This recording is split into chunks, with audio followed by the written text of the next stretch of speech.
In second year chemistry today, chapter 5 hydrocarbons. So this is the lecture number 5 I think so. तो पांचवा lecture है जो आज हम डिस्कस करने वाले हैं। इससे पहले 4 लेक्चर्स जो है वो हमने इसमें ले लिए हैं और ये पांचवा लेक्चर है जिसमें अल्काइंस के बाद फिर हम आइसोमेरिज्म के जो मेन टॉपिक है वो स्टार्ट करेंगे और आइसोमेरिज्म के बाद इसके अंदर हमारे पास बेंजीन का टॉपिक होगा, तो ये चैप्टर एंड हो जाएगा। हमारे पास 2 टॉपिक्स बाकी हैं। तो सबसे पहले तो लेकिन हम अल्काइन में लास्ट टाइम जो हम कर रहे थे डिस्कस, उसमें एक टॉपिक हमारा रह गया था due to the shortage of time. तो वो कुछ बच्चों ने शायद लिख भी लिया हो, आई थिंक सो। तो हम इसको यहाँ पर लेकिन दोबारा से मैंने लिख दिया तो ताकि हम डिटेल में उसको स्टडी कर लें वंस अगेन दफ़ा फिर से।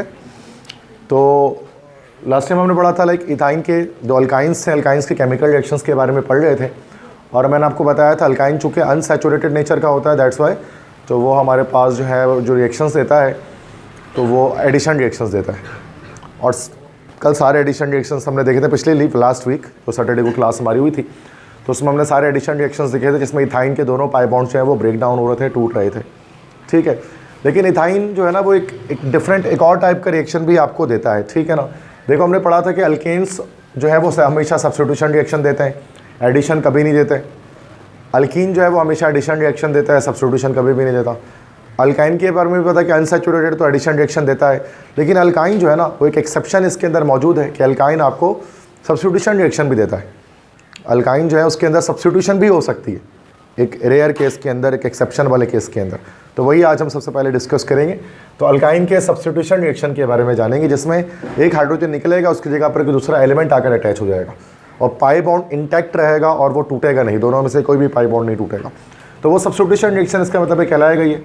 ठीक है, तो सब्स्टिट्यूशन रिएक्शन में आप सब जानते हैं कि सिग्मा बॉन्ड ब्रेक्स, जिसमें हमारे पास जो सिग्मा बॉन्ड है वो टूटता है, ब्रेक डाउन हो जाता है। So this is called a substitution reaction. तो यहाँ पर इस टॉपिक का नाम है acidity of terminal alkynes. Terminal alkynes की एसिडिटी।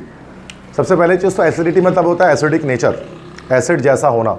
और केमिस्ट्री एसिड किसे बताती है? एक कॉमन शख्स तो एसिड कहता है वो चीज़ जिसका सॉल्ट टेस्ट हो, जिसका खट्टा टेस्ट हो, या फिर जो हाथों को जला दे वो एसिड है। बट केमिस्ट्री की दुनिया में हम एसिड को ऐसे डिफाइन ही नहीं करते।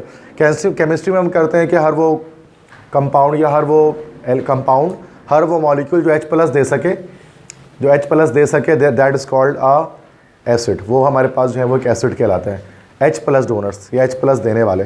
ठीक है, तो H+ देने वाले हमारे पास एसिड्स हैं। तो यहाँ पर ये H+ दे सकता है, तो एसिडिटी का मतलब ये होता है कि H+ डोनेटिंग कैपेबिलिटी। ठीक है, तो H+ देना या H+ डोनेशन, तो वो दैट इज़ कॉल्ड के एसिडिटी हमारे पास कहलाती है। किसके? अच्छा एसिडिक, अच्छा सारे तो एसिडिक समरात को जो H+ अपना दे सकें, लेकिन सारे अल्काइंस जो है ना वो एसिडिक नहीं होते हैं। सारे अल्काइंस अपना H+ नहीं देते या हाइड्रोजन नहीं छोड़ते हैं। जो एसिडिटी होती है, जो एसिडिक नेचर होता है, सिर्फ टर्मिनल अल्काइन का होता है, टर्मिनल अल्काइन का। अब आप बोलेंगे सर ये टर्मिनल अल्काइन क्या चीज़ है? टर्मिनल का क्या मतलब होता है? टर्मिनल का मतलब होता है किनारा, एक स्टॉप, जहाँ पर स्टॉप लग जाती है। सब बस टर्मिनल्स, जैसे कि हम लोग बस स्टॉप कहते हैं ना, तो कुछ कंट्रीज़ में बस टर्मिनल्स कहा जाता है। तो टर्मिनल मतलब जो किनारा है, जैसे BTS है ना टर्मिनल होता है, लाइक जो ट्रांजिट्स हमारे पास हैं उनका। तो ट्रांसपोर्टेशन सिस्टम की बात कर रहा हूँ, तो उसमें हमारे पास टर्मिनल्स होते हैं, मेट्रो बसेस वगैरह के।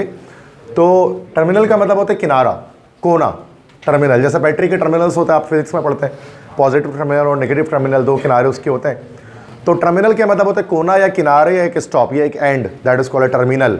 ठीक है, टर्मिनल एग्जामिनेशंस होते हैं, एंड एग्जामिनेशंस होते हैं, दैट टर्म एग्जाम्स इसको हम कहते हैं। ठीक है, मिड टर्म, फाइनल टर्म्स, है ना। तो टर्म्स या टर्मिनल मतलब होता है किनारा, कोना, सिंपल इंग्लिश में। तो टर्मिनल अल्काइंस क्या होते हैं? वो अल्काइंस जिसमें जो ट्रिपल बॉन्ड होता है वो किनारे में या कोने में अटैच होता है, मतलब फर्स्ट कार्बन के अक्सर अटैच होता है। अब राइट कोने में या फिर लेफ्ट साइड के कॉर्नर पे कहीं पे भी ट्रिपल बॉन्ड अटैच होगा तो वो टर्मिनल अल्काइन होंगे और उनका एसिडिक नेचर होता है, वो एसिडिक नेचर रखते हैं। तो यहाँ पर मैंने पहले डेफिनेशन बता दी कि इफ़ ट्रिपल बॉन्ड या triple covalent bond is attach to terminal carbon atom then it is called terminal alkyne. अगर वो टर्मिनल कार्बन एटम पर अटैच होगा, टर्मिनल से मतलब कि किनारा, के किनारा, टर्मिनल किनारे वाले या कॉर्नर वाले वो कार्बन एटम से अटैच होगा तो उसको टर्मिनल अल्काइन कहा जाता है। और terminal alkynes are acidic in nature. Terminal alkynes acidic nature के होते हैं, क्यों? Because they can loss hydrogen, चूँकि वो जो हाइड्रोजन है उसको वो लॉस कर सकते हैं, दैट्स वाई वो एसिडिक होते हैं। हर अल्काइन है, सिर्फ terminal alkyne. Some terminal alkynes are as follows. तो कुछ टर्मिनल अल्काइंस में आपको बता देता, जैसे कि इथाइन की हम बात करें तो इथाइन एक टर्मिनल अल्काइन है, चूँकि उसमें तो एक ही कार्बन होता है तो दोनों तरफ से किनारे पे ही होता है। प्रोपाइन की बात कर लें टोटल 3 कार्बन होते हैं, प्रोपाइन में टोटल 3 कार्बन होते हैं और किसी भी एक किनारे पर आपको राइट साइड लेफ्ट साइड से आपको ट्रिपल बॉन्ड लगाना पड़ता है। जैसे कि अगर ये कार्बन है ना, ये 3 कार्बन अगर हम ले लें तो किसी भी एक कोने पर लगा देंगे तो ये हमारे पास टर्मिनल अल्काइन है। इथाइन तो वैसे भी टर्मिनल होता है हमेशा ही। तीसरा 1 ब्यूटाइन। ब्यूटाइन मतलब टोटल हमारे पास 1 2 3 4 कार्बन आ जाएंगे और किसी किनारे पर, ये तो इस किनारे पर, ये इस किनारे पर, किसी किनारे पर अगर हम ट्रिपल बॉन्ड लगा दें तो ये भी टर्मिनल अल्काइन। लेकिन 1 ब्यूटाइन 2 ब्यूटाइन टर्मिनल नहीं होगा। मतलब यही अगर डबल बॉन्ड यहाँ इस कार्बन पे लग जाएगा 2 के बीच में तो टर्मिनल नहीं होगा, किनारा नहीं होगा। इस तरह से 1 पेंटाइन। 1 पेंटाइन मतलब टोटल 1 2 3 4 5 कार्बन और किसी एक किनारे पर, इस किनारे पे, इस किनारे पर कहीं पर ट्रिपल बॉन्ड लग जाए तो दिस इज 1 पेंटाइन। लेकिन ये 2 पेंटाइन जो होगा हमारे पास वो टर्मिनल अल्काइन नहीं होगा। तो जो टर्मिनल अल्काइंस होते हैं वो H+ दे सकते हैं, ट्रिपल बॉन्ड अटैच जो कार्बन होता है उससे हमारा हाइड्रोजन निकल सकता है। That's why they are acidic in nature. अब इसमें 2 रिएक्शंस आपको याद रखना है, एक रिएक्शन सिल्वर नाइट्रेट से और एक रिएक्शन हमारे क्यूप्रस क्लोराइड से। तो मैंने यहाँ पर दोनों में टर्मिनल अल्काइन ले लिया, सिंपल आपकी बुक में लिया गया इथाइन। इथाइन सबसे बेसिक होता है, इथाइन ही लेते हैं।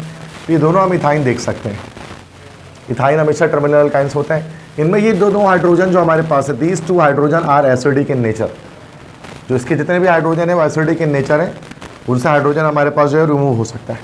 ठीक है, अब क्या होगा कि इसका रिएक्शन जब सिल्वर नाइट्रेट से कराएंगे, AgNO3 सिल्वर नाइट्रेट कहलाता है। इसका दूसरा नाम हमारे पास होता है, इसी को याद रखिएगा, लूनर कास्टिक के नाम से भी आ सकता है। तो ऐसा भी आ सकता है कि write down the reaction of ethyne with lunar caustic. तो बहुत सारे बच्चे इसमें भी कंफ्यूज हो जाते हैं कि लूनर कास्टिक है क्या, तो सिल्वर नाइट्रेट है AgNO3। सुना होगा आपने इस कंपाउंड का नाम, यूज़ भी करेंगे आप उसको कॉलेज में प्रैक्टिकल्स के अंदर। लिक्विड होता है सिल्वर नाइट्रेट। तो सिल्वर नाइट्रेट के जब इथाइन से हम रिएक्शन कराएंगे तो क्या होगा, अब देखो ये पाई बॉन्ड बिल्कुल सेम रहेगा, पाई बॉन्ड को कुछ भी नहीं होगा। लेकिन ये जो हाइड्रोजन है ना, यहाँ से ये दोनों हाइड्रोजन रिमूव हो जाएंगे और ये सिल्वर पे प्लस होता है, नाइट्रेट पर माइनस होता है। तो क्या होगा, सिल्वर जो हमारे पास इस दोनों हाइड्रोजन की जगह पर आकर सब्स्टिट्यूट हो जाएगा। तो देखो हाइड्रोजन की जगह पर सिल्वर आ गया दोनों जगह पर, और जो हाइड्रोजन निकला वो NO3 के साथ रिएक्शन करे HNO3 या फिर नाइट्रिक एसिड बना लिया। ठीक है, तो यहाँ पर आप देख सकते हैं ये जो प्रोडक्ट आपका बना ये बाय मींस ऑफ सब्स्टिट्यूशन बना। और यहाँ पर ये साबित हुआ कि जो इथाइन का नेचर होता है वो कैसा होता है भाई, एसिडिक होता है। कैसा एसिडिक होता है, चूँकि ये अपना H+ लॉस कर रहा है। ठीक है, ये जो कंपाउंड हमारे पास बना इसको हम लोग कहते हैं this is called silver acetylide, common name के लिहाज से। एसिटाइलिन तो हमें पता है इथाइन एसिटाइलिन होता है, अगर इसका हाइड्रोजन निकल जाए तो वो एसिटाइलिड बन जाता है। सिल्वर लगा हुआ तो सिल्वर एसिटाइलिड। ये एक वाइट कलर का प्रिसिपिटेट या वाइट कलर का सॉलिड होता है जो हमारे पास जनरेट होता है।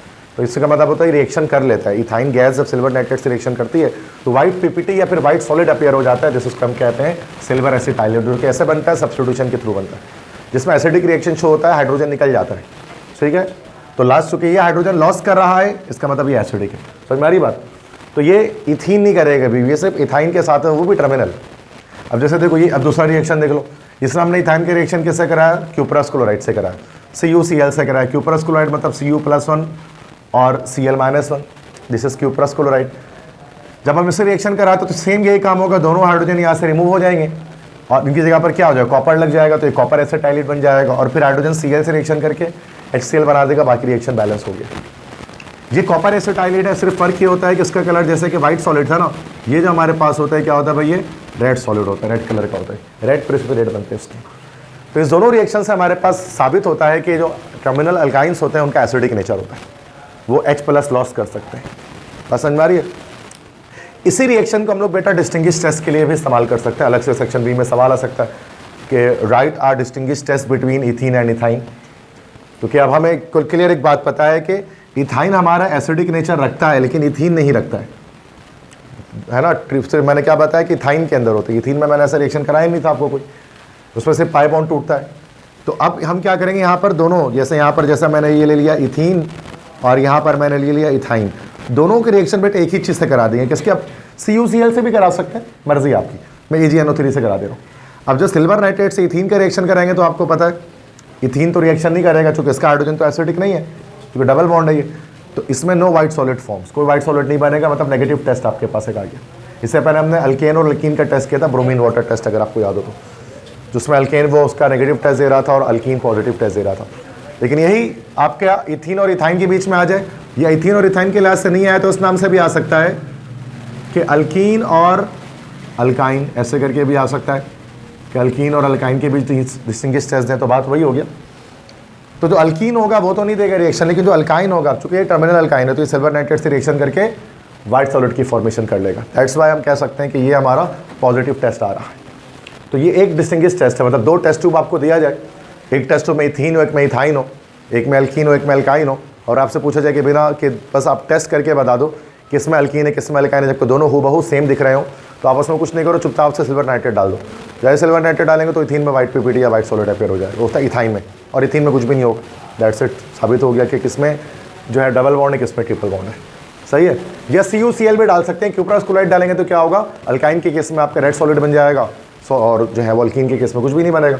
मतलब करने वाली चीज़ें, पढ़ने वाली चीज़ नहीं क्लास में, लेकिन हम जाहिर सी बात, हम कराची में रहते हैं तो हमें प्योर पेपर में लिख के आना पड़ता है हर चीज़ को। 85 नंबर के पेपर आपको लिखना है, बस 15 नंबर की परफॉर्मेंस है, वो भी हर कॉलेज में नहीं होती है, किसी में उसमें भी लिख ही के आना होता है सिर्फ बस।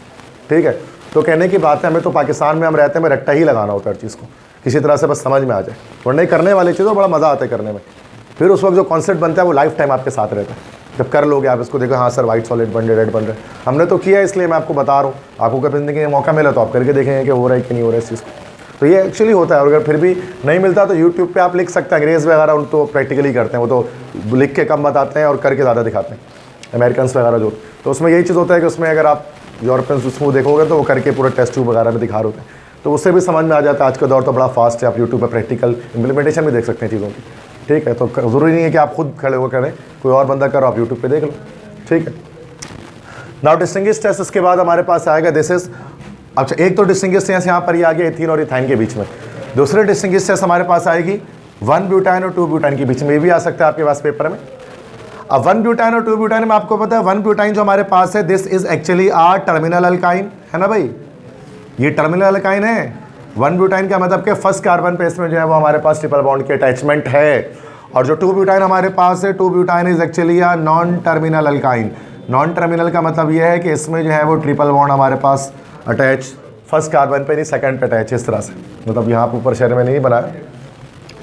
तो जैसे ये देखो, ये 1 ब्यूटाइन है, यहाँ पर बना हुआ 1 ब्यूटाइन है, ये फर्स्ट कार्बन पे ट्रिपल बॉन्ड अटैच है, और ये 2 ब्यूटाइन है, इसमें सेकंड कार्बन पे देखो, नंबरिंग भी कर दो अगर आपको नहीं समझ में आ रहा है तो। ये देखो ये 2 ब्यूटाइन है, यहाँ पे भी नंबरिंग कर लेता हूँ, वैसे आता होगा समझ में, आपने नोमेनक्लेचर का टेस्ट दे दिया।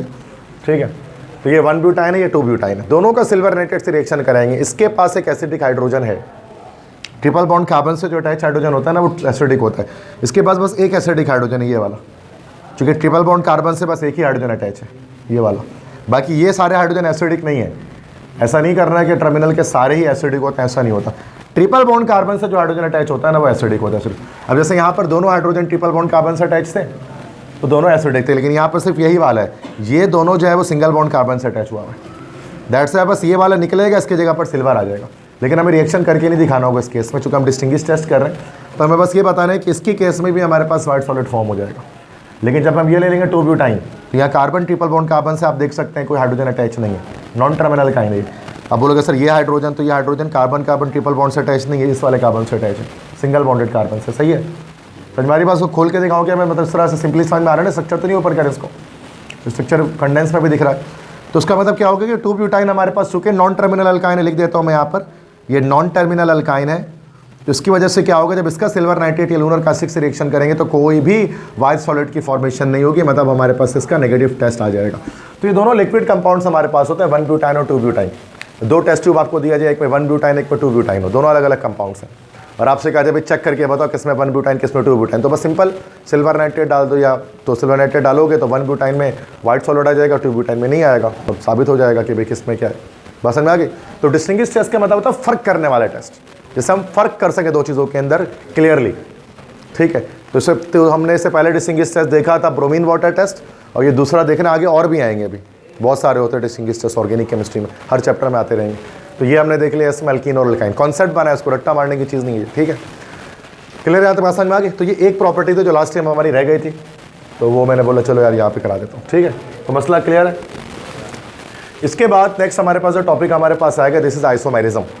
ठीक है, अब ये नया टॉपिक आ रहा है आइसोमेरिज्म, में 2 क्लास में चलेगा, आज स्टार्ट कर रहा हूँ, कल जाकर ये एंड होगा। ठीक है, आइसोमेरिज्म का तो बड़ा टॉपिक है और बहुत इंपॉर्टेंट टॉपिक भी होता है, इंटरमीडिएट के लिहाज से भी, और एंटी टेस्ट आप देंगे आगे जाकर तो उसमें भी बहुत इंपॉर्टेंट होता है। इस टॉपिक को थोड़ा सा प्रोलॉन्ग कर दिया गया है, मतलब पुरानी बुक के अंदर ये टॉपिक 50% था, तो थोड़ा उसको बढ़ा दिया गया, मतलब फेडरल बोर्ड के लिहाज से कुछ टॉपिक ऐड कर दिए गए जो पहले नहीं होते थे, तो वो उसको इसलिए थोड़ा टाइम लगेगा, 2 क्लासेस में लग जाएगी, वरना 1 क्लास में हो जाता था ये पुरानी बुक के लिहाज से, मतलब 1 घंटा काफ़ी था इसके लिए, लेकिन अब इसको 2 घंटे चाहिए होंगे। तो आइसोमेरिज्म की जब हम बात करें, व्हाट इज़ आइसोमेरिज्म, आइसोमेरिज्म किसे कहते हैं? तो आइसो और मर ये 2 वर्ड से हमारे पास ये ड्राइव हुआ। तो आइसोमेरिज्म, आइसो और मर, आइसो मतलब होता है सेम और मर का मतलब होता है पार्ट, सेम पार्ट्स, ये इक्वल पार्ट्स कह सकते हैं, आइसोमर। तो आइसो का वर्ड अक्सर जगह पर आप यूज़ करते हैं, है ना, आइसोटोप, आइसोमर, आइसोबार, आइसोटोन, इसी तरह से आइसोबैरिक, आइसोकोहरिक, आइसोथर्मल, आइसोइलेक्ट्रॉनिक, तो आइसो स्ट्रक्चरल। आइसो का मतलब होता है सेम, आइसो जब भी लिखते हैं केमिस्ट्री फिजिक्स में तो आइसो मतलब सेम होता है, आइसो स्केलस ट्रायंगल, तो आइसो का मतलब होता है सेम। तो आइसोमर्स सेम पार्ट या इक्वल, मर का मतलब होता है पार्ट, जैसे monomer single part, polymer many part, isomer equal part, ठीक है। तो ये इस तरह से हम तोड़ के भी ना वर्ड्स पहचान जाते हैं क्या मतलब हो रहे हैं इसके। तो आइसोमेरिज्म मतलब इक्वल पार्ट, और इज़म जब लगता है तो वो तो फिनोमिना है, कोई फलसफा, कोई theory, that is ism. Hinduism है ना, होता है ना हिंदुइज़म, इस तरह से जुदाइज़म, इस तरह से मतलब लगता है ना, लिबरलिज़म, सेकुलरिज़म, तो ये तो इज़म जब लगता है मतलब कोई फिनोमिना है, तो थ्योरी है इज़म। तो आइसोमर और फिर इज़म लगा हुआ है, same equal part theory, same part theory, इसका मतलब यही हो गया अगर हम तोड़ दें तीनों को अलग अलग करके वर्ड्स को। ये भी आना चाहिए हमें, फिर हमें क्या रट्टा भी नहीं लगा होता ना, कुछ ना कुछ बना लेते अपने से चेंज करके। ये भी इंटेलिजेंट बच्चे की निशानी होती है कि वो पढ़ लिया, समझ लिया इसके मतलब क्या निकल सकता है, तो भले कुछ ना याद करे वो फिर भी उससे निकाल लेगा नहीं कि ये चीज़ ही है। तो अक्सर ऐसा करते भी ये बच्चे, और अच्छे बहुत सारे बच्चे अच्छी तरह इसको कर पाते हैं। तो आइसोमेरिज्म, तो आइसोमेरिज्म किसे कहते हैं, what is isomerism in organic chemistry? बहुत बड़ा फिनोमेना और बहुत बड़ा कॉन्सेप्ट है केमिस्ट्री के अंदर, इसको समझना। The organic compounds having same molecular formula but different molecular structures are called isomers and this phenomena is called isomerism.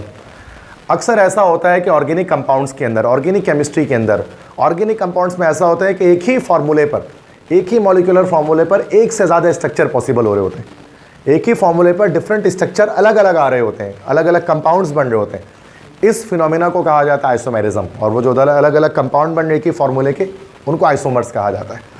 तो ये आप बहुत देखोगे ज़िंदगी पर, जब भी आप ऑर्गेनिक पढ़ोगे आप देखोगे एक फार्मूले के मुख्तलिफ स्ट्रक्चर्स पॉसिबल होना शुरू हो जाते हैं। तो वो जो अलग अलग स्ट्रक्चर्स जो बन रहे हैं दैट इज कॉल्ड आइसोमेरिज्म या आइसोमर्स, ठीक है। अब जैसे मिसाल के तौर पर उसको एग्जाम्पल से समझना पड़ेगा कैसा कैसे होता है। जैसे मिसाल के तौर पे आपने कभी देखा होगा, बेसिक एक से एग्जाम्पल दे रहा हूँ मैं यहाँ पर, C6H12O6। C6H12O6 बड़ा मशहूर फार्मूला, 9th क्लास से पढ़ते हुए आते हैं। अक्सर इसको कहते हैं ग्लूकोज, और जब इंटर में आते हैं थोड़ी और मतलब पढ़ते हैं ज़्यादा डिटेल में तो पता लगता है कि भाई फ्रक्टोज का फार्मूला भी यही होता है। C6H12O6 ना सिर्फ ग्लूकोज का फार्मूला होता है बल्कि ये फ्रक्टोज का फार्मूला भी होता है। स्ट्रक्चर में थोड़ी देर बाद बनाऊंगा इसका। तो ग्लूकोज और फ्रक्टोज ये दोनों क्या हो गए, एक दूसरे के आइसोमर्स हो गए, क्योंकि दोनों अलग अलग कंपाउंड्स हैं लेकिन फार्मूला दोनों का सेम निकल रहा है। This is called isomerism. अच्छा, ये इनऑर्गेनिक केमिस्ट्री के अंदर ऐसा नहीं पॉसिबल होता। इनऑर्गेनिक में एक फार्मूले पे एक ही कंपाउंड बनते हैं। H2O है तो वाटर के सिवा वो कुछ नहीं है, CO2 है तो कार्बन डाइऑक्साइड के सिवा वो कुछ नहीं है, H2SO4 है तो सल्फ्यूरिक एसिड के सिवा कुछ नहीं है, HNO3 है तो नाइट्रिक एसिड के सिवा वो कुछ नहीं है, NaOH है तो सोडियम हाइड्रोक्साइड के सिवा वो कुछ नहीं है, KOH है तो पोटेशियम हाइड्रोक्साइड वो कुछ नहीं है। लेकिन इसमें क्या होता है, ऑर्गेनिक में एक ही कंपाउंड के अलग, एक ही फॉर्मूले पर अलग अलग अलग स्ट्रक्चर बनते हैं, क्योंकि 40 लाख कंपाउंड पॉसिबल है। तो अब एक ही फॉर्मूले कितने कितने फॉर्मूले निकलना शुरू हो जाते हैं, ठीक है। ये बिल्कुल ऐसे ही जैसे कि इंग्लिश के अंदर एक ही वर्ड के मुख्तलिफ मायने निकल रहे होते हैं, बिल्कुल इस तरह एक फॉर्मूले में डिफरेंट कंपाउंड निकल रहे होते हैं उसके अंदर, ठीक है। तो जिस तरह से तो ये चीज़ देखते हैं, इंग्लिश में हम साइनोनियम्स कहते हैं, इसके अलग अलग अलग मीनिंग्स जो निकल रहे हैं, सॉरी होमोफोन्स कहते हैं, होमोफोन्स कहते हैं। तो होमोफोन में एक ही वर्ड है, एक ही साउंड वाले वर्ड्स होते हैं, अलग अलग मीनिंग निकलते हैं, पेयर ऑफ वर्ड्स होते हैं। अब आइसोमेरिज्म के टाइप्स की बात करें, आइसोमर कितने टाइप के होते हैं, तो आइसोमर के मेन 2 टाइप हैं, स्ट्रक्चरल आइसोमर्स और साथ में स्टीरियो आइसोमर्स, 2 टाइप्स हैं।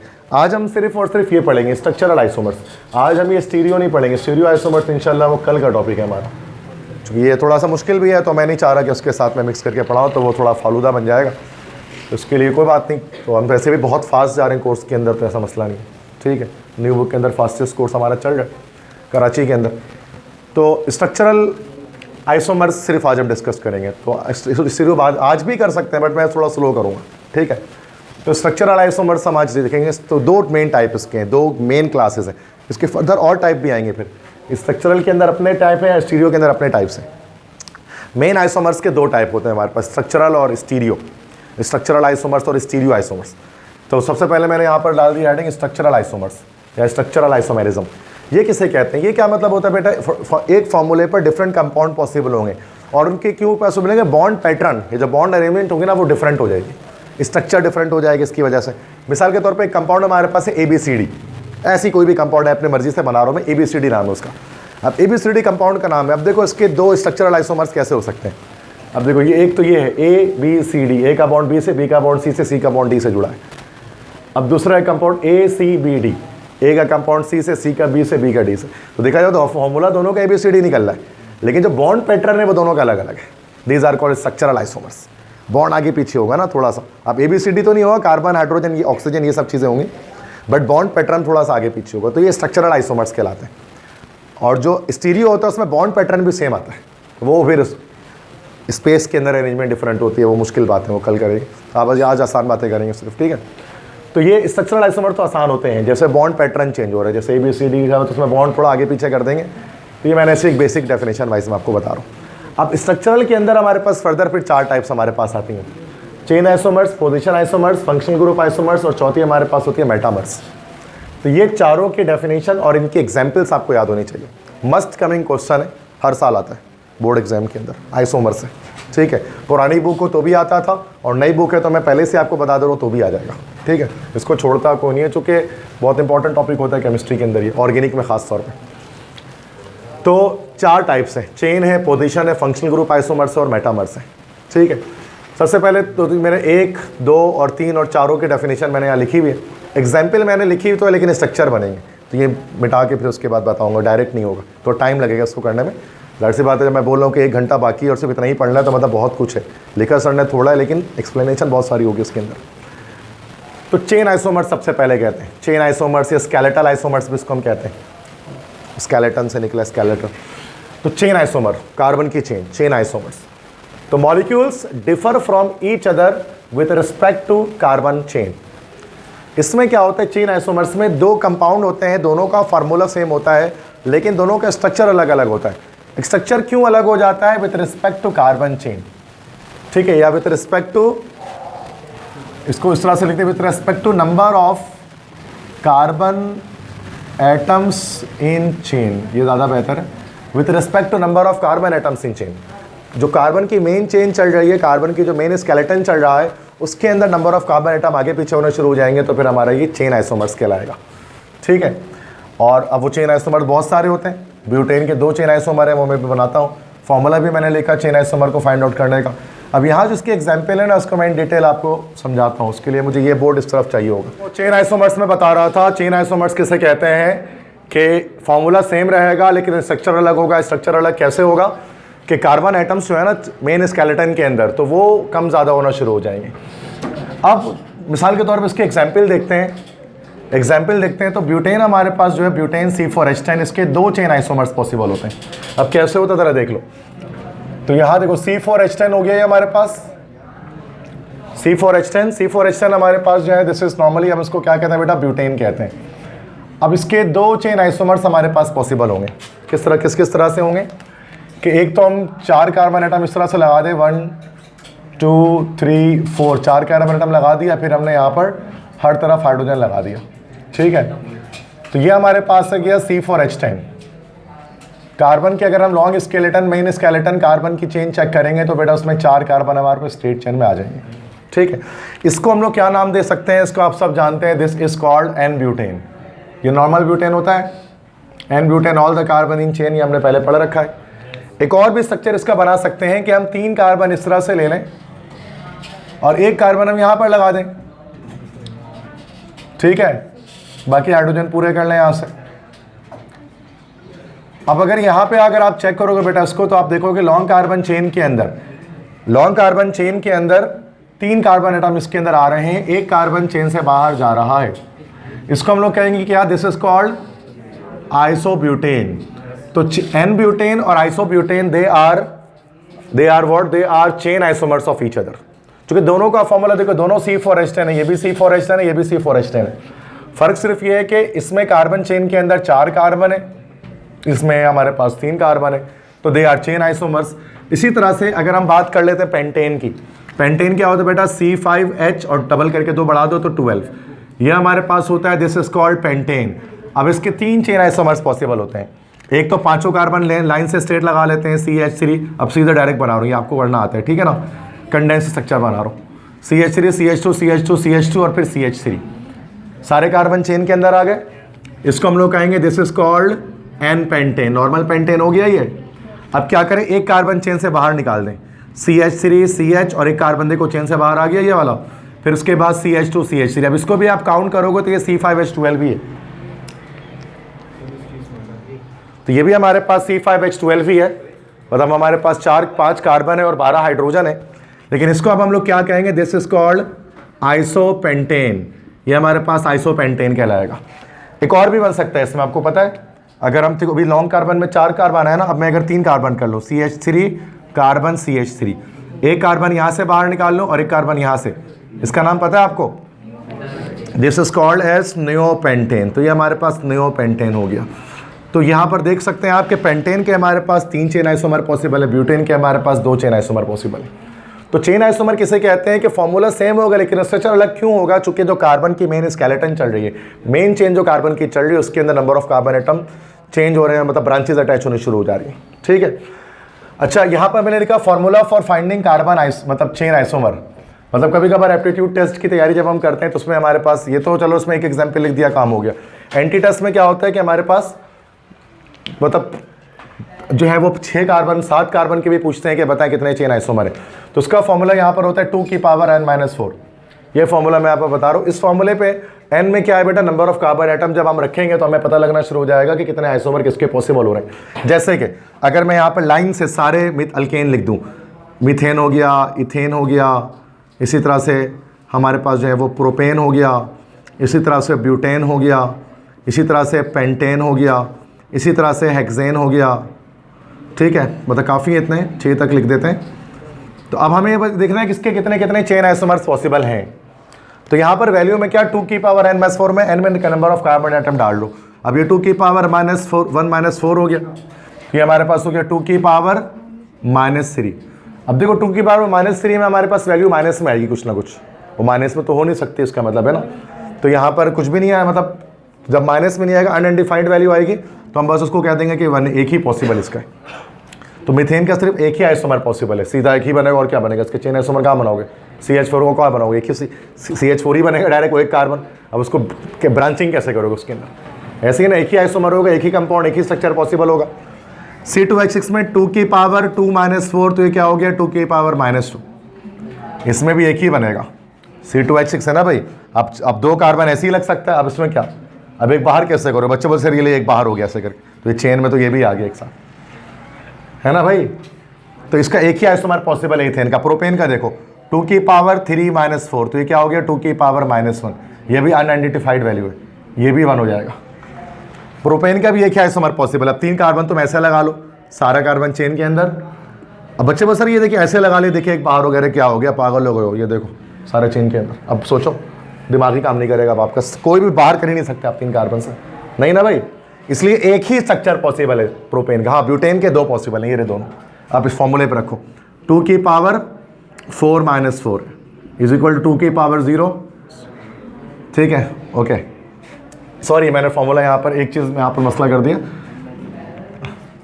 तो ये +1 भी आएगा, 2 की पावर n-4 +1 ना, ओके। अब सब जगह मैं इसको कर लेता हूँ, मैंने हर जगह शायद ये मसला कर दिया, ओके रुक जाए। तो 2 की पावर -4 +1, तो अभी देखो उसको 0 मान लेते हैं, 0 आ गया अगर, तो ये हमारे पास सिर्फ 1 आ गया, अनआइडेंटिफाइड वैल्यू है। इसमें भी ये 0 हो जाएगा, 2 की पावर 2-4 कुछ भी नहीं है, तो ये हमारे पास 1 हो जाएगा। इसमें भी देखो वही आ रहा है, चेंजिंग कुछ नहीं हो रही है, लेकिन करना पड़ेगा। अब देखो, अब यहाँ पर देखो, अब यहाँ 2 आएगा इसमें आंसर, 2 की पावर 4-4 क्या होगा, 2 की पावर 0 मतलब 1, 1 + 1 = 2, ये रहा 1 और ये रहा 2 पॉसिबल हो गए। इसके बाद 2 की पावर 5-4 +1, तो ये 2 की पावर 5-4 कितना हो गया, वो 2 की पावर 1 मतलब 2, 2 + 1 3, ये 3 आंसर पॉसिबल, 1 2 3, ठीक है। इसी तरह से यहाँ पर देख लो, अब ये लंबा जितना लंबा होता है ना उतना मुश्किल स्ट्रक्चर बनना शुरू हो जाता है। ये यहाँ तक तो बच्चे बोलते सर इतनी लंबी पंचायत क्या कर रहा है, फिर तो हमें पता ही है, लेकिन अगर 7 कार्बन आ जाए, 8 कार्बन आ जाए, 9 कार्बन आ जाए, तो आपको 2 घंटा लग जाएगा सिर्फ आइसोमर बनाने में, उसके लिए मैंने ट्रिक निकाली ये वाली अपने से, इस ट्रिक को याद रखिएगा, ठीक है, बुक में नहीं है ये। तो ये 2 की पावर, अब देखो 6 कार्बन है ना, 6 - 4 + 1, तो क्या हो जाएगा 2 की पावर 2 प्लस, तो यहाँ पर हमारा 2 की पावर 2 मतलब 4 हो गया, 4 + 1 5, इसके 5 आइसोमर पॉसिबल है, 5 स्ट्रक्चर बन सकते हैं। जितने कार्बन आइटम बढ़ते रहेंगे आइसोमर्स की तादाद बढ़नी शुरू हो जाती है, क्योंकि स्ट्रक्चर अलग अलग पॉसिबल होना शुरू हो जाते हैं, ब्रांचिंग अलग अलग तरह से बाहर आ रही होती है। बना के नहीं दिखाने के लिए आपको पता होना चाहिए एटलीस्ट कि कैसे पता लगता है। तो कोई भी पेपर में आपसे एमसीक्यू से पूछ सकते हैं, बताओ इसका कितना आइसोमर पर, इसका इसका इसका, तो अलग अलग रट्टा मारने के बाद एक फॉर्मूला याद कर ले इंसान, जिंदगी में सुकून आ जाएगा, आसानी हो जाएगी। क्लियर है?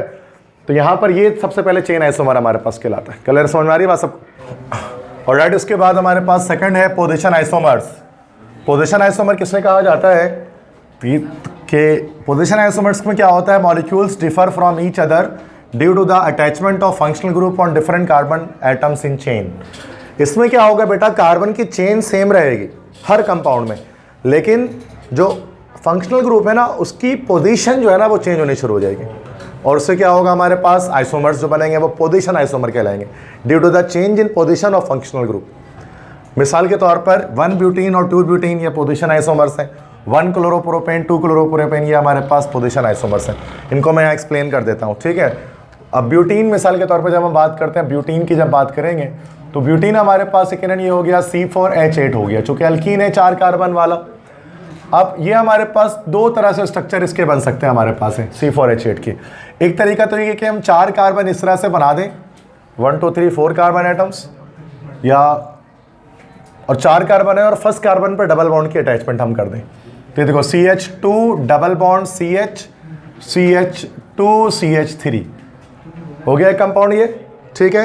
ये हो गया C4H8, टोटल 4 कार्बन टोटल है, और 3 2 4 5 6 3 4 5 6 7 8 कार्बन यहाँ हो गए, ठीक है।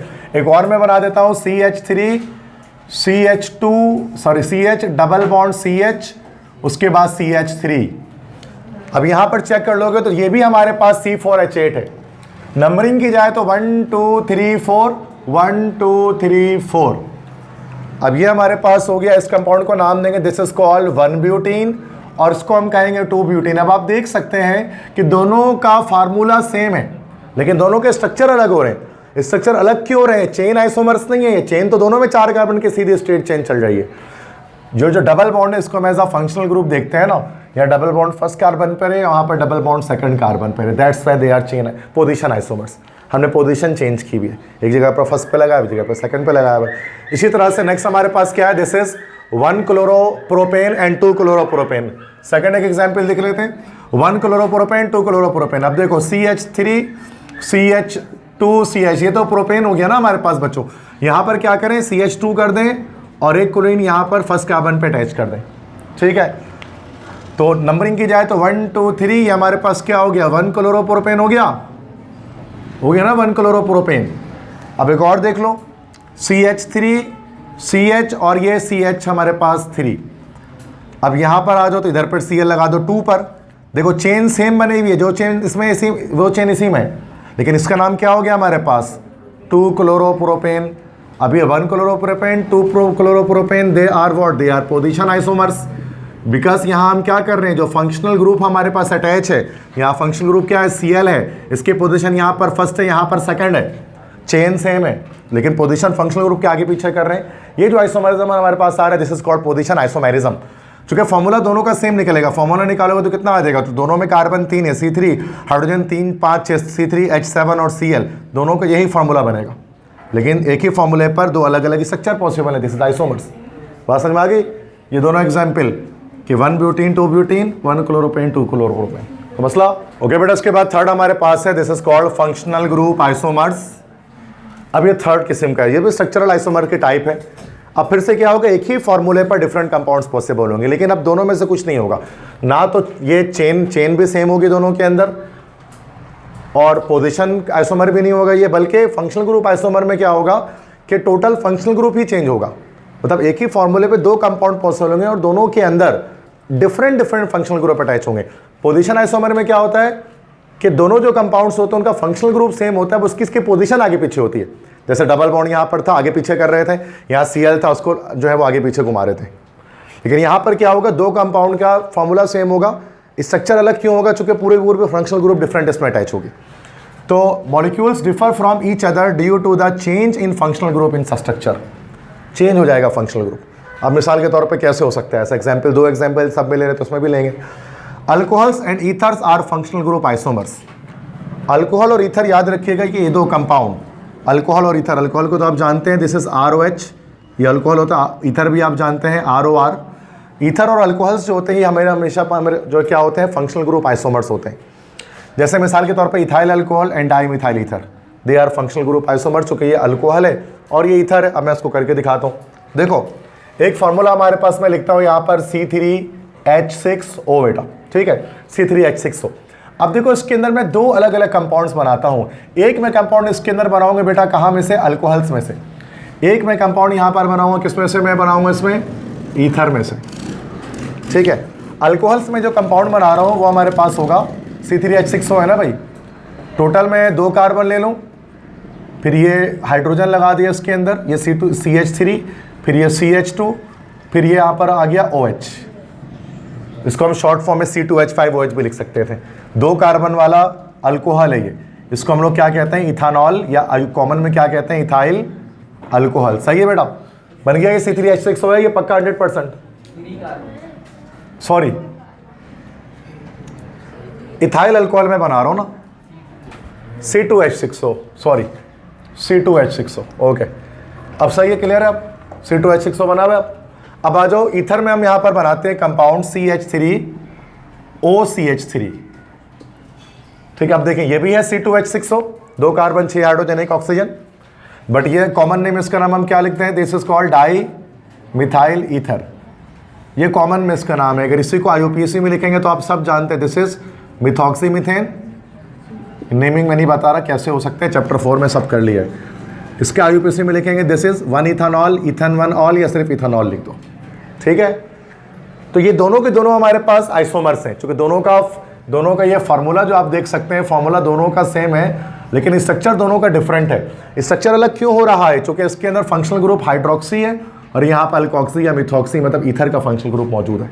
सही है ना, ये चेन आइसोमर है ना ये पोजीशन आइसोमर है, ये हमारा जो है वो फंक्शनल ग्रुप आइसोमर है। इसी तरह से एल्डिहाइड्स और कीटोन्स भी हमारे पास फंक्शनल ग्रुप आइसोमर्स होते हैं। एल्डिहाइड और कीटोन, एल्डिहाइड तो आपको पता है, मैं जगह नहीं है मेरे पास मॉलिक्यूलर फॉर्मूला लिखने की, आपको पता है एल्डिहाइड क्या होता है, कीटोन क्या होता है। ये भी फंक्शनल ग्रुप आइसोमर है। जैसे कि प्रोपानल और प्रोपानोन हमारे पास की 2 एग्जाम्पल यहाँ पर है। अब मैं दोनों कंपाउंड्स को बनाता हूँ। ये पहले यहाँ पर इसको मैं गैप कर दूँ कि प्रोपानल 3 कार्बन वाला एल्डिहाइड, देखो ऐसे बनेगा CH3CH2 carbon double bond oxygen hydrogen बेटा, ठीक है। This is प्रोपानल, okay, this is प्रोपानल, ठीक है, या प्रोपायोन एल्डिहाइड अगर हम इसको कॉमन में कहना चाहे तो, बट नहीं लिख रहा मैं नाम उसका, ठीक है, प्रोपानल। और क्या लिखा हुआ दूसरा, क्या हमारे पास से प्रोपानोन, ये कीटोन होगा। प्रोपानोन 3 कार्बन वाला कीटोन, तो ये हमारे पास क्या आ गया, सबसे सिंपलेस्ट कीटोन यही होता है। इसको 2 प्रोपानोन या 3 प्रोपानोन कहते हैं, कीटोन यही होता है ना भाई, ठीक है। This is propanone. अब यहाँ पर आप देख सकते हैं दोनों का फार्मूला सेम आ रहा है, मैं यहाँ पर लगाता हूँ, ठीक है। टोटल 3 कार्बन, C3 हाइड्रोजन कितना टोटल, 3 3 6 C3H6O। क्या ये दोनों C3H6O हैं? C3H6O, लेकिन फार्मूला सेम है बट स्ट्रक्चर डिफरेंट है। क्यों? इसमें लगा हुआ है एल्डिहाइड का फंक्शनल ग्रुप और इसमें क्या लगा हुआ है, COR कीटोन का फंक्शनल ग्रुप। पता है सबको ये? तो 100% साबित हुआ कि भाई ये भी एल्डिहाइड और कीटोन भी फंक्शनल ग्रुप आइसोमर होते हैं। अच्छा, इसी एल्डिहाइड और कीटोन के अंदर मैंने एक और एग्जांपल लिखा है, ग्लूकोज एंड फ्रक्टोज, जो मैंने यहाँ पर आपको स्टार्टिंग में समझाया था क्लास के भी। ग्लूकोज और फ्रक्टोज ये भी हमारे पास जो है ना वो एल्डिहाइड और कीटोन ही होते हैं। जैसे ग्लूकोज हमारे पास जो है ना, यहाँ पर भी बनाया था, ग्लूकोज जो बच्चों हमारे पास होता है, ग्लूकोज के बारे में पढ़ा होगा आपने कभी कि एल्डोज होता है, एल्डोज होता है, इसमें एल्डिहाइड फंक्शनल ग्रुप होता है।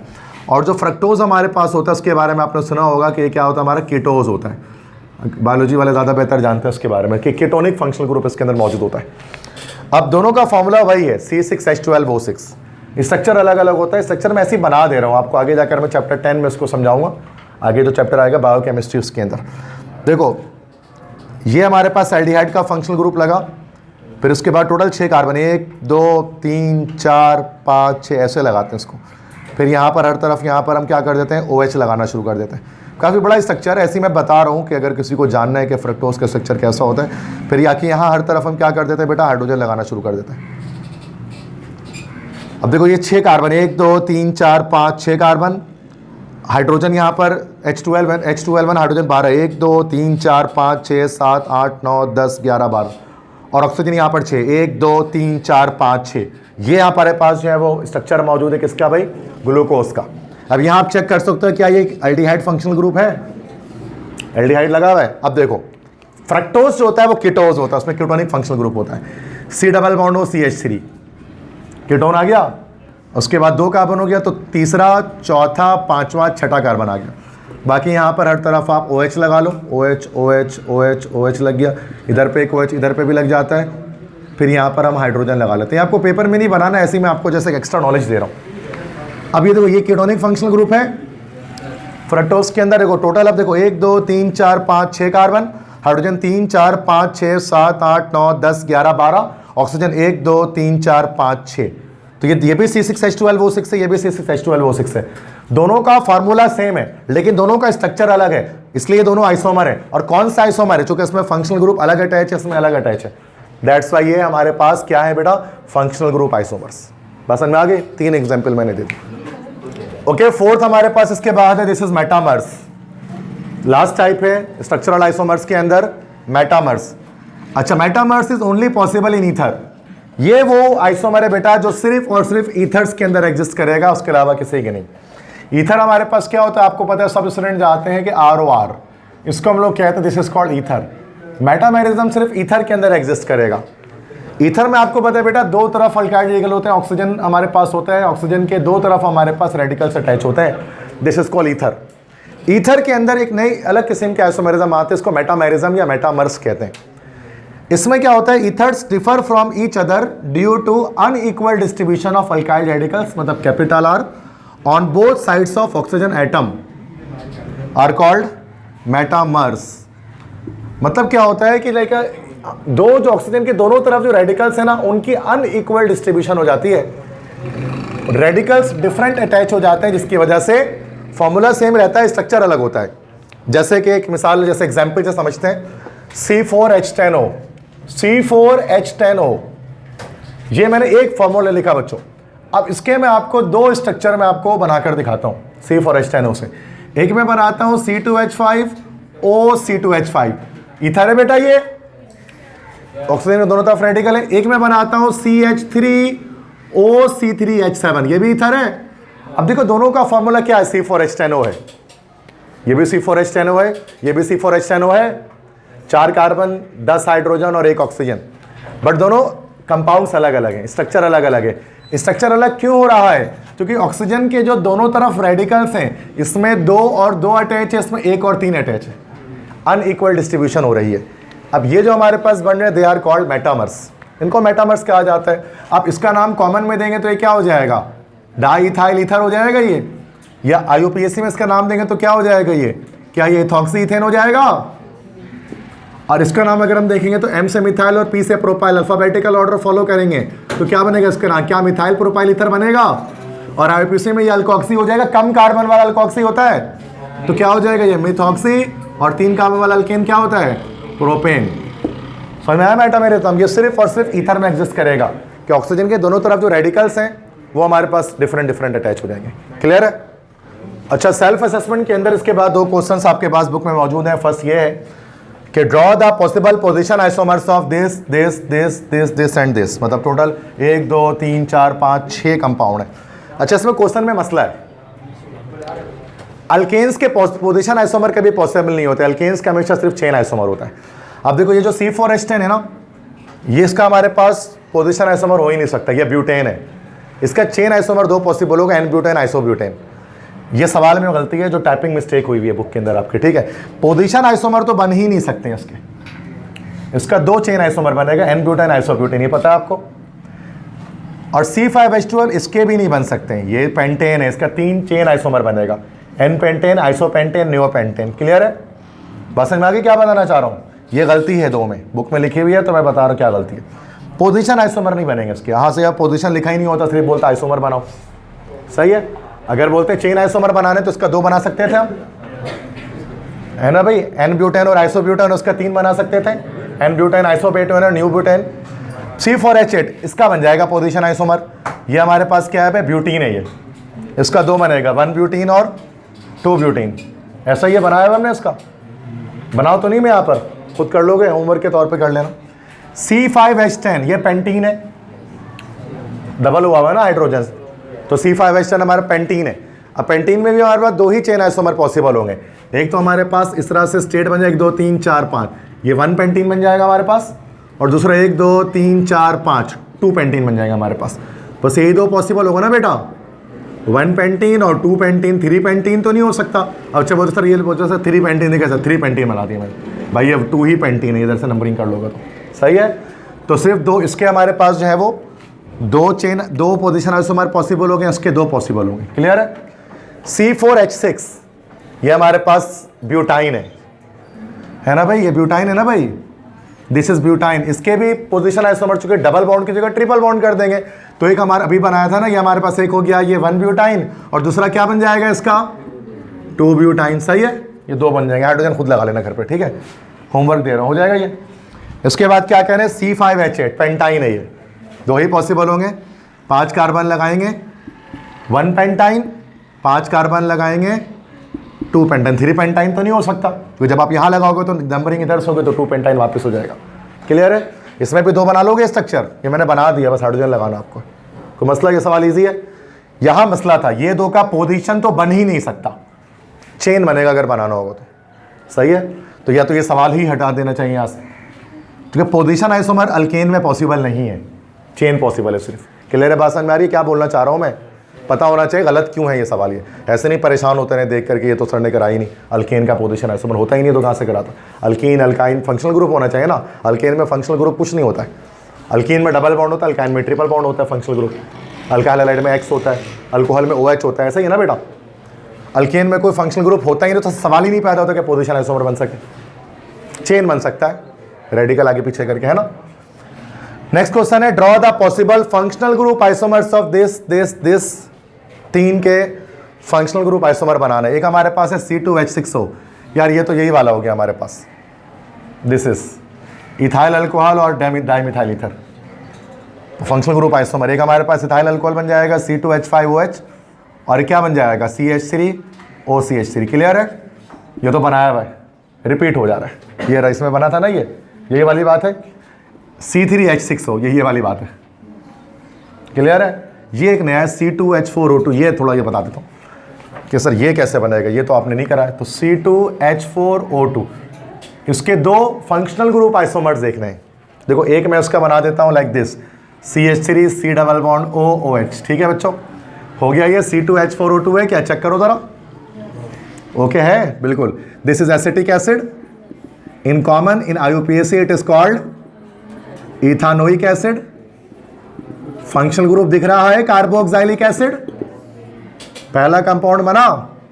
अब दूसरा कार्बोक्सिलिक एसिड, देखो याद रखो कि कार्बोक्सिल, मैं लिख देता हूं यहां पर, कार्बोक्सिलिक एसिड्स मतलब RCOOH एंड एस्टर्स। एस्टर्स क्या हमारे पास होते हैं, RCOOR, are also functional group isomers. तो जैसे मैंने यहां 2 बताया ना बेटा आपको, अल्कोहल और ईथर फंक्शनल ग्रुप आइसोमर होते हैं, एल्डिहाइड और कीटोन होते हैं। तो तीसरा ये भी याद रख लेना है कि कार्बोक्सिलिक एसिड और एस्टर ये भी फंक्शनल ग्रुप आइसोमर होते हैं। अब देखो ये तो अब एस्टर बनाता हूँ इसी एक फॉर्मूले पर बेटा। देखो जैसे यहाँ पर C डबल बॉन्ड OCH3 हो गया और यहाँ हाइड्रोजन लगा दिया, क्या चेक करो, क्या ये भी है C2H4O2। ओके, क्या ये एस्टर का फंक्शनल ग्रुप लगा है, इसके ऊपर लगा हुआ है। नेमिंग इधर पे एक चेन बनेगी, कॉमन में नाम बोलेंगे तो उसके यहाँ अल्काइल अल्कानोइड होता है ना बेटा, मिथाइल, और यहाँ एक कार्बन लैटिन के नेम से क्या हो जाएगा, फॉर्मेट, और IUPAC में इसका नाम क्या हो जाएगा, मिथाइल लिखेंगे, और लेफ्ट साइड पर मिथानोएट। आगे दोनों हमारे पास फंक्शनल ग्रुप आइसोमर्स। क्लियर है, तो ये भी याद रख लेना। ठीक है बेटा, तो स्ट्रक्चरल आइसोमर का टॉपिक आज यहाँ पर हमने खत्म कर दिया। अब कल हम पढ़ेंगे इंशाअल्लाह जो है वो स्टीरियो आइसोमर्स। समझ में आ गया सबको, इजी है। ठीक है।